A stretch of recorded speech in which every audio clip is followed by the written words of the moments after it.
وہ سمجھتے ہیں کہ ہمیں استاد نے بہت اچھا پڑھایا، باقی ہم جانتے ہیں کہ ہم نے کیسے پڑھایا۔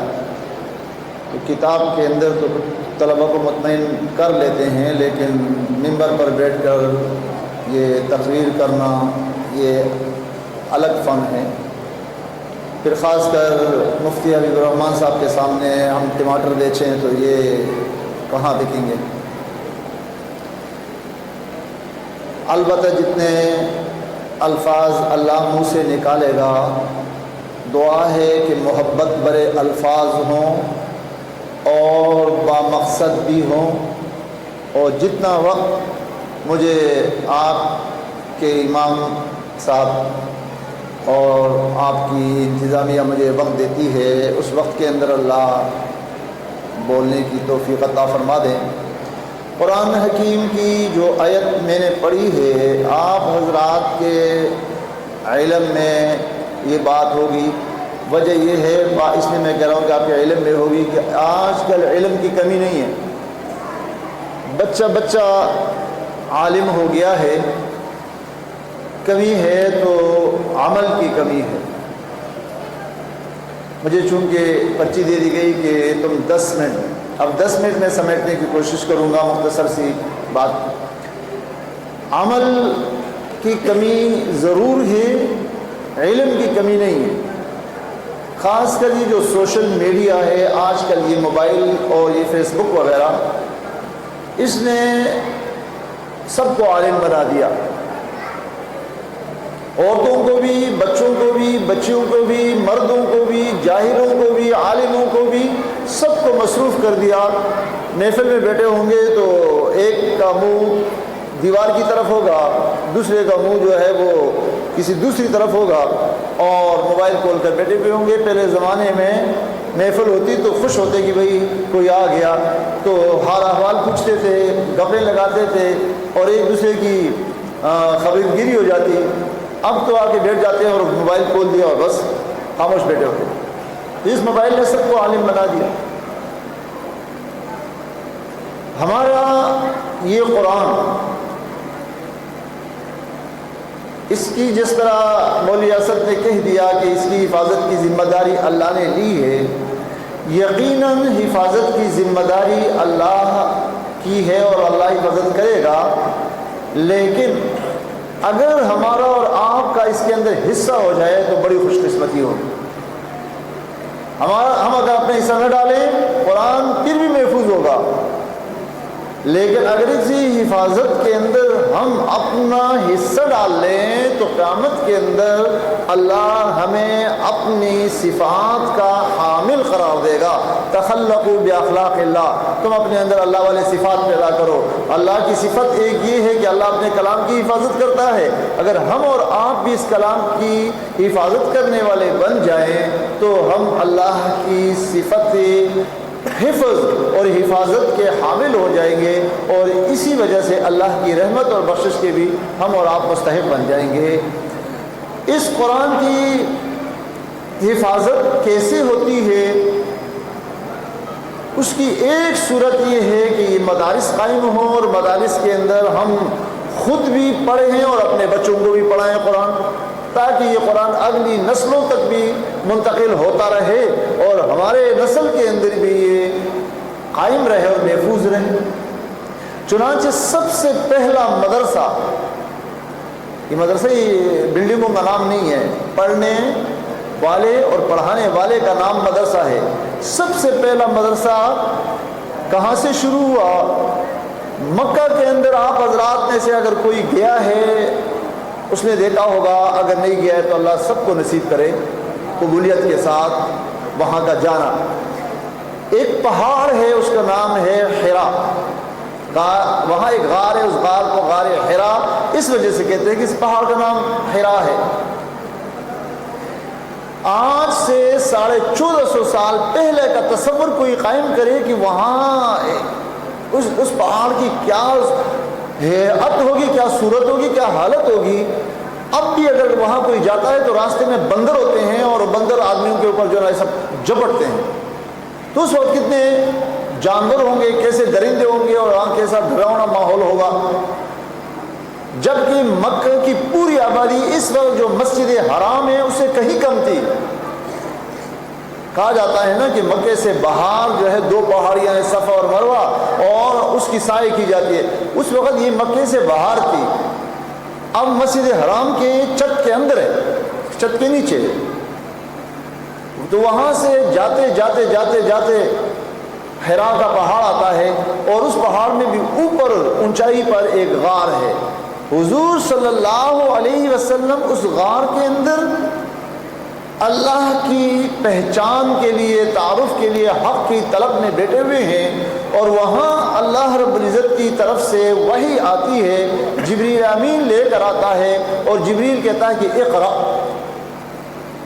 آپ پڑھیے. آپ صلی اللہ علیہ وسلم گھبرا جاتے ہیں اور کہتے ہیں کہ ماں انا بقارئ، میں تو پڑھا ہوا ہوں نہیں، میں کیسے پڑھوں. وہ پھر فرماتے ہیں کہ پڑھیے اقرأ، اور بالآخر 3 مرتبہ اپنے ساتھ حضور صلی اللہ علیہ وسلم کو پکڑ کر ایسے کھینچ لیتے ہیں، اور پھر کہتے ہیں اقرأ بسم ربک الذی خلق. اب یہاں 5 آیتیں ہیں سورۃ علق کی جو سب سے پہلے نازل ہوئی ہیں، اور غار حرا کے اندر حضور صلی اللہ علیہ وسلم کو یہ آیتیں پڑھائی گئی ہیں. سب سے پہلا مدرسہ غار حرا، اور اسی کے اندر پہلی وحی کے اندر اقرأ پڑھو، کہ پڑھنے کا، پڑھانے کا، اور اسی کے اندر قلم کا ذکر آیا. وَرَبُّكَ الْأَكْرَمُ الَّذِي عَلَّمَ بِالْقَلَمِ. تو اسلام اس وقت ظاہر ہوا، اس وقت وحی کا نزول ہوا، جس وقت اس وقت مکہ کے اندر ہر قسم کی جہالت تھی. بچیوں کے زندہ درگور کرنے کا مزاج تھا، اور ایک مرغی کسی کے کھیت میں آ کر وہاں سے بیج اٹھا لیتی، اس پر سینکڑوں سال کی لڑائیوں کا مزاج تھا، اور شراب نوشی عام تھا، اسی طرح زناکاری عام تھا. کون سی برائی تھی جو اس وقت نہیں تھی؟ لیکن سب سے پہلے جو حکم آیا اللہ کی طرف سے، جو چیز آئی وہ یہ تھا کہ جو جہالت ہے یہ دور ہو جائے. اقرا، پڑھنے پڑھانے کا حکم آیا کہ جب علم آئے گا، علم کی روشنی آئے گی، یہ باقی برائیاں خود بخود چلی جائیں گی. سب سے پہلے گویا کہ مدرسہ قائم ہوا. مدرسہ مانا درس کی جگہ، مکتب کتاب پڑھنے کی جگہ. تو یہ درس کی جگہ، یہ پڑھنے کی جگہ غار حرا میں. اور وہاں سے حضور صلی اللہ علیہ وسلم اپنے گھر تشریف لائے. تو حضرت خدیجہ رضی اللہ عنہا پہلی خاتون ہیں جو حضور صلی اللہ علیہ وسلم کو تسلی دیتی ہیں، اور پھر آپ کو لے جاتی ہیں اپنے چچا زاد بھائی ورقہ بن نوفل کے پاس، اور وہاں حضور صلی اللہ علیہ وسلم کو تسلی ملتی ہے. اور ورقہ بن نوفل یہ بھی خبر سناتے ہیں کہ آپ کو آپ کی قوم یہاں سے نکالے گی. اگر میں اس وقت زندہ رہا، کاش کہ میں زندہ ہوتا تو میں تیری مدد کرتا وغیرہ. یہ لمبے اس میں نہیں جانا چاہتا، لیکن یہ ابتدا ہوئی مدرسے کی. اور پھر حضرت ابوبکر رضی اللہ عنہ کا گھر اور آپ کا صحن، یہ دوسرا مدرسہ تھا. حضرت مفتی صاحب بیٹھے ہوئے ہیں کہ حضرت ابوبکر اپنے گھر کے اندر قرآن پڑھتے تھے، تو وہاں کے مشرکین پریشان ہو گئے کہ ہمارے بچے سنتے ہیں، ہماری عورتیں سنتی ہیں، اور یہ متاثر ہوتے ہیں، لہٰذا یہ یہاں یہ کام نہ کرے. بالآخر مجبور کر دیا وہاں سے کہ تم نکل جاؤ ادھر سے. حضور صلی اللہ علیہ وسلم نے اجازت دے دی کہ جاؤ حبشہ چلے جاؤ. ابوبکر نکل گئے گھر سے.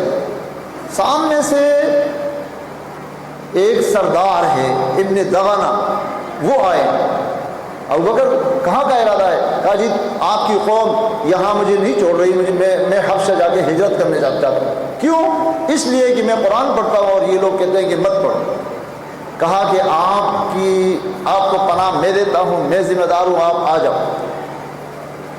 علاقے والوں نے شرط لگا دیا کہ اندر پڑے گا تاکہ آواز ہماری عورتیں اور ہمارے بچے نہ سنیں. لیکن ابوبکر اپنے صحن کے اندر پڑھتے تھے، اور پھر بھی جو ہے وہ بچے اور عورتیں ان کو سن کر متاثر ہوتے تھے، مسلمان ہوتے تھے. تو یہ ابوبکر کے گھر کا ماحول جو تھا یہ دوسرا مدرسہ تھا. اس طرح پھر دار ارقم، یہ حضور صلی اللہ علیہ وسلم وہاں استاد تھے. کرتے کرتے پھر یہ مدارس پوری دنیا کے اندر پھیل گئے، اور جامعہ ازہر کی بنیاد پڑ گئی. اور آتے آتے ہندوستان کے اندر اورنگزیب عالمگیر کے دور میں چونکہ وہ خود بھی ایک علم دوست بادشاہ تھا، یہ ٹٹا جو ہمارے قریب ٹٹا ہے نا، ٹٹا، یہ ٹٹا بھی جہالت کا مرکز ہو گیا ہے، اللہ ماشاء اللہ کچھ اس کے اندر ہوگا۔ اس ٹٹا کے اندر 400 مدارس، عالمگیر اور اورنگزیب کے زمانے میں ٹٹا کے اندر 400 مدارس تھے، اور انہی مدارس سے ڈاکٹر بھی نکلتا تھا، انجینئر بھی نکلتا تھا، عالم بھی نکلتا تھا، مفتی بھی نکلتا تھا، فقیہ بھی نکلتا تھا، مدرس بھی تھا، ہر ایک انہی مدارس سے نکلتے تھے۔ یہ جب ایسٹ انڈیا انگریز بر صغیر پر قابض ہوا، اس نے دیکھا کہ یہ مسلمان جو 800 سال سے یہاں حکمران ہیں، یہ کیا وجہ ہے کہ ان لوگوں کے دلوں کے اوپر یہ حکومت کرتے ہیں۔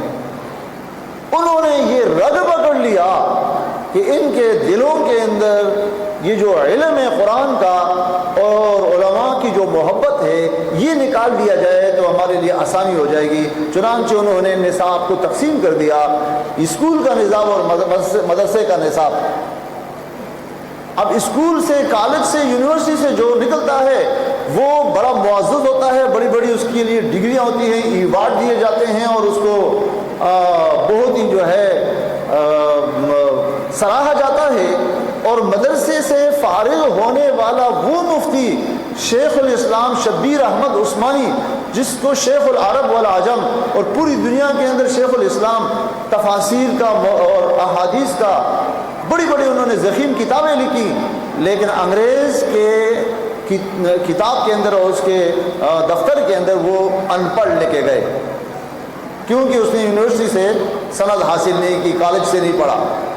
پاکستان کے اندر مولانا سرفراز خان صفدر، جس کو امام اہل سنت کہا جاتا ہے، اور اس نے کتنی کتابیں لکھی ہیں، خود مصنف ہے بڑی بڑی کتابوں کے، لیکن مشرف کے دور میں اس کے شناختی کارڈ کے اندر علم کے خانے میں ان پڑھ لکھا گیا کہ یہ ان پڑھ۔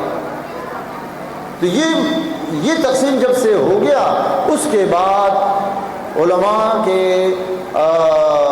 عزت اور عظمت لوگوں کے دلوں سے نکال دی گئی، اور نتیجہ یہ ہوا کہ آج ہماری جو نسل ہے، اگر یہ مدارس اور یہ مساجد اور یہ مولوی لوگ جو ہر قسم کے تانے سہ رہے ہیں، یہ نہ ہو تو اگلی نسل ہماری اور آپ کی نہیں ہوگی۔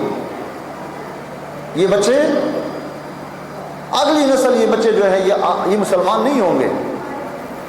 ان کی مسلمانی کا، ان کی اسلام کا، ان کی ایمان کا اگر آپ حضرات کے ساتھ فکر ہیں تو اپنے بچوں کو انہی گرے پڑے ہوئے، انہی بے سر و سامانی کے ساتھ، یہ برے مولوی ہیں، ان کو جو برا بلا کہا جاتا ہے، انہی کے ساتھ وابستہ رکھو تو یہ مسلمان رہیں گے۔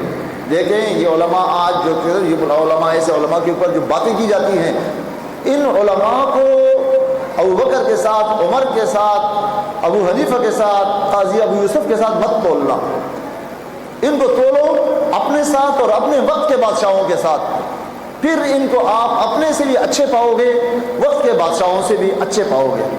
اپنے ساتھ تقابل کرو، ان کے ساتھ نہیں۔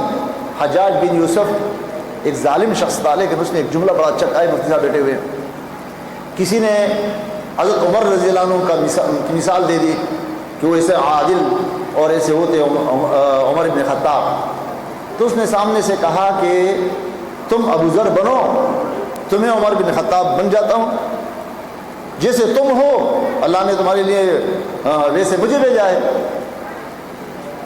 یعنی عمر بن خطاب کے سامنے ابو ذر جیسے تھے، اور میرے سامنے تم جیسے ہو، تمہیں جیسی روح ویسے فرشتے، تم جیسے لوگوں کے لیے تمہارے جیسے مولوی آئیں گے۔ تو ان کو خدا کے لیے ان بزرگوں کے ساتھ اور ان اسلاف کے ساتھ مت تولنا، بلکہ اپنے ساتھ اور اپنے وقت کے بادشاہوں کے ساتھ تولنا۔ تو ان مدارس کے اندر جو کام ہو رہا ہے وہ قرآن کا ایک حق ہے جو ہم اور آپ کے بچے ادا کر رہے ہیں۔ دیکھیں قرآن کے 3 بڑے بڑے حق ہیں، 3 حقوق میں سے 2 تقریباً اس کے اوپر بہت کام ہو رہا ہے اور ادا بھی ہو رہے ہیں۔ قرآن کے حروف اور الفاظ کو سیکھنا، اچھی طرح تجوید کے ساتھ پڑھنا، یہ بھی ہو گیا ہے۔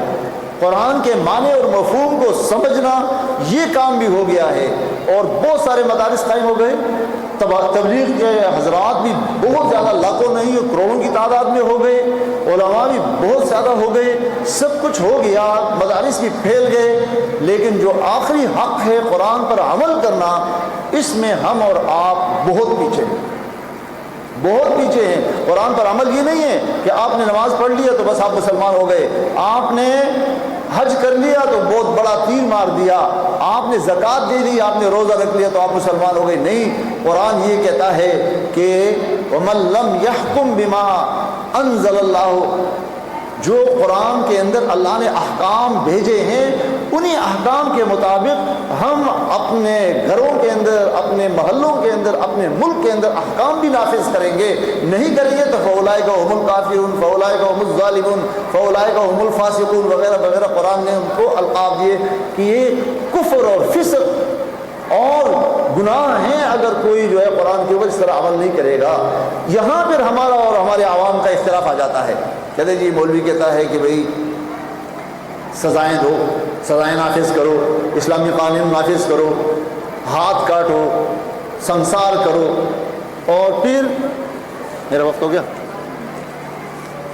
تو ان احکام کو نافذ کرنے میں پھر ہمارا اختلاف شروع ہو جاتا ہے، ہمارے عوام ہمارے ساتھ نہیں دیتے۔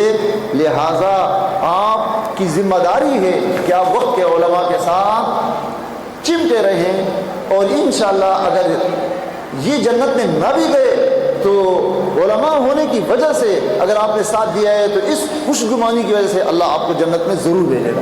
اللہ رب العزت ہمیں اور آپ کو دین کے ساتھ، علماء کے ساتھ، قرآن کے ساتھ وابستہ رہنے کی توفیق عطا فرمائے۔